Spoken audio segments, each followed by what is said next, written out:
This is the introductory page for a family tree. At the top it lists various kinds of searches you can make. At the bottom there's a link to the home card, and that's the root of the tree. The home card is the family of Paul Perry and Helen Wallin. It lists their parents, Paul's parents and Helen's parents. You can browse in the tree just by clicking links to another person. Paul's father, Lawson Perry. Lawson's wife is Albina Moore, whose mother is Lucinda Yoke. Lucinda's husband is Alpheus Moore. His father is William R. Moore. And then you can work your way back down by going through their children, back to where we started.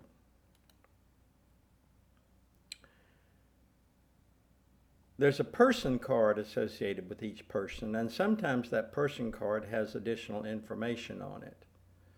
For example, if I go up to Paul's grandfather, Hubbard Perry, and click on his person card, there's actually quite a lot of additional information.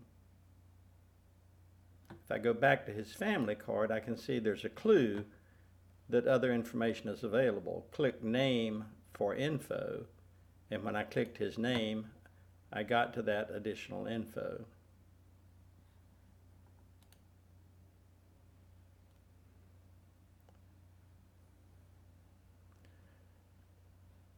When you want to look for a specific person in the tree, there are various ways to do it. A very early ancestor is Henry Young. If I wanted to quickly get to Henry Young's card, I could click on surnames, pick out the Young surname, and I see that there are two Henrys. One of them was married to Lydia Ross, Henry born in 1740, Lydia in 1748. I can click on the entire index if I want to browse for a specific person. But a more convenient way of finding a specific person is just to click on the search line and type in a portion of the name. For example, Robert. I found there are many people in the tree named Robert, one of them being Robert Young,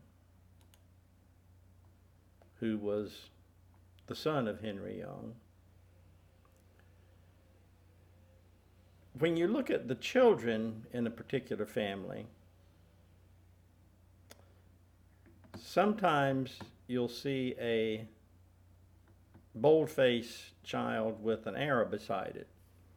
And that's an indication that that's the route back to the root of the tree, Solomon Paul Perry and Helen Perry, his wife. If we want to browse back to there from here, we can just follow the breadcrumbs. Robert Young's daughter, Sophronia Mehitable Young, married Edwin Phillips, and Harriet Phillips was their child. Harriet married Hubbard Perry, and one of their sons was Lawson Perry, who was the father of Solomon Paul Perry. And we're back to the home card now. A quick way to see a good bit of the family history is to click on an individual's family tree. For example, if we look at Helen's tree icon here, this is a tree showing what we know about Helen's ancestry. We have her mother, Emily Gertrude Van Ness, Emily's father and mother. We have the father and mother of each of these, so by the time we get back to here, we're at Helen's mother, grandparents, great-grandparents. So we have all of Helen's great-grandparents, and in some instances we can go back to great-great-grandparents. If we want to move over to Helen's husband, Paul, we can do that. This shows Helen's husband and children. If we go over to Paul and look at his tree, we see that we go back further still, and in fact we can go back further than what you're seeing right here. If we click on Orr Lawson, we see we have a complete listing of his, what is that, Orr Lawson's parents, grandparents, great. So we have a complete listing of Orr Lawson's great-great-grandparents.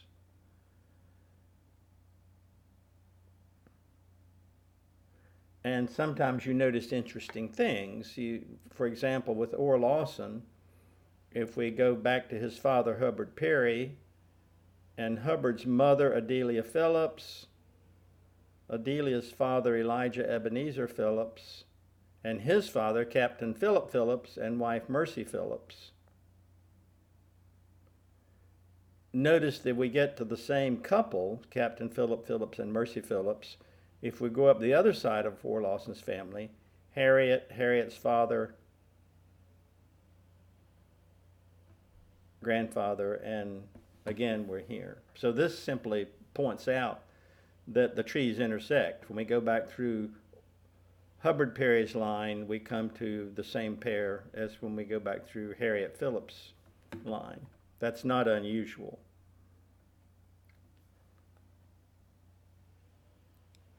If we want to get back to the family card of the root person, we have Orr Lawson here at the root. We simply click on his name and we're back at his family card. Now there's one other place where you sometimes find pictures. We've just looked at Orr Lawson's pictures. We've looked at Albina's pictures. Notice there's also a little camera symbol right here in between the two of them. This is just another route to Orr Lawson's pictures, and this camera symbol is another route to Albina's. But this symbol in between, this is the marriage space. So if we have information on the marriage, a date of marriage, it will be up here. In this case, we don't know a date for their marriage, but we do have pictures of them as a couple, which we can access via that icon. And if you scroll all the way to the bottom, it will list the related media pages. It will also list Orr Lawson's pictures and Albina's pictures. So if we go to one of those and scroll all the way to the bottom, you'll see there's links to the others. They're combined couple pictures and Albina's pictures. So the point is you got three different possible groupings of pictures, one for each of the couple and the other for them as a pair.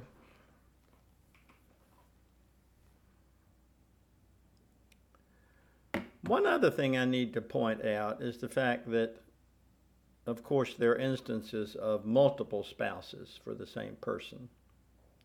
And here's an example of that. If we go back to Paul and Helen, underneath Paul, we see that there are two spouses for Paul. What we're looking at now is Helen, who is Paul's second wife, but if I click on the one, I'll be showing the family card for Paul and Bess, his first wife. Paul's pictures will be the same. Bess will have her own picture page. Bess was quite famous, in fact, and there's a little of her history here.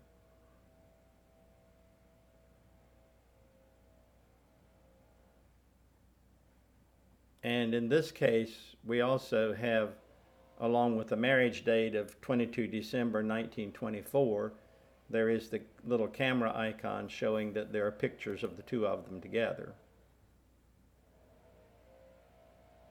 Here they are in one of the group pictures from 1927.